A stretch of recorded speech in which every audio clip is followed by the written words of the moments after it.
Hi pox, అందరికీ నమస్తే. ఈరోజు డేట్ వచ్చేసి 28 ఫెబ్ 2026. ఈ క్వశ్చన్ వచ్చింది 2023 ఏప్రిల్లో. ఇగో ప్రతి ఒక్కసారి ఏదో ఒక తికమక్క క్వశ్చన్ ఉంటుంది కదా, ఆ బ్యాచ్లో ఇదే తికమక్క క్వశ్చన్. ఇది ఎట్లా సాల్వ్ చేసామంటే సొల్యూషన్ గివెన్ది రాస్తాం. Sine of a plus b minus c is equals to 1/2.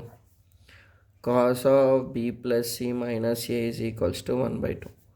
సైన్లో 1/2 అంటేనేమో sin 30,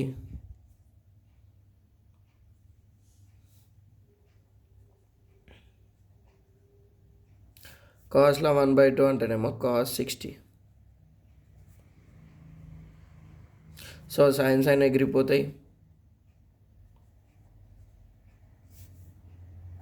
కాస్ ఎగిరిపోతాయి. దాన్ని మ్యాథ్స్లో ఒమిట్ అంటాం. సో నేను దీని ఈక్వేషన్ 1 అంట, దీని ఈక్వేషన్ 2 అంట.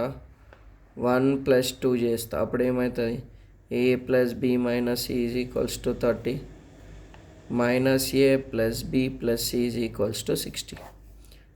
మైనస్ a + a కట b + b 1b + 1b 2b minus c కట 90.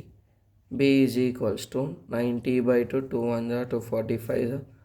b is equals to 45. ఇది వచ్చింది కదా. ఇప్పుడు మనం ఏం చేయాలి అంటే బీని ఎలా సబ్స్టిట్యూట్ చేయాలి. ఎలా చేద్దాం బ్రో అంటే ఇలా చేసేద్దాం.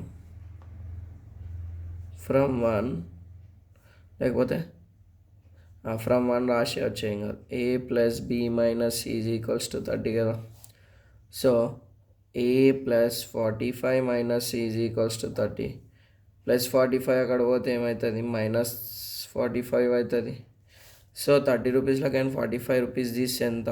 -15. ఈక్వేషన్ 3. మళ్ళీ మనకేం తెలుసు? Property in triangle ABC we know that a + b + c is equals to 180. So B value ఎంత వచ్చింది? 45 కదా బేటా. 180 +45 అటు పోతే ఏమవుతుంది? -45. సో ఇది మీకు కష్టమైంది అనుకో, ఈ సబ్ట్రాక్షన్ చేసుకోరు. నువ్వు ఎట్లా చేసినా పర్లేదు, కానీ ఆన్సర్ వస్తే చాలు. 7 4 తీసే 3 135. ఇది ఈక్వేషన్ 4. దీన్ని యాడ్ చేసేసేది.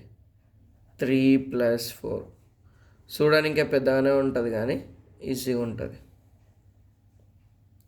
ఇక ఇటువంటి క్వశ్చన్లు ఇస్తాడు. ఇక మనకి 135 15 పోతే 120. 2a is equals to 120/2 2 1 260. a is equals to 60. ఇప్పుడు ఏం చేయాలి? ఏ ఇలా సబ్స్టిట్యూట్ చేసేసి అయిపోతుంది.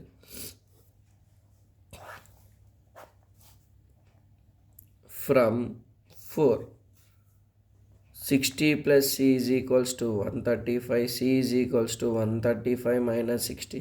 c is equals to 60 60 120. So 75.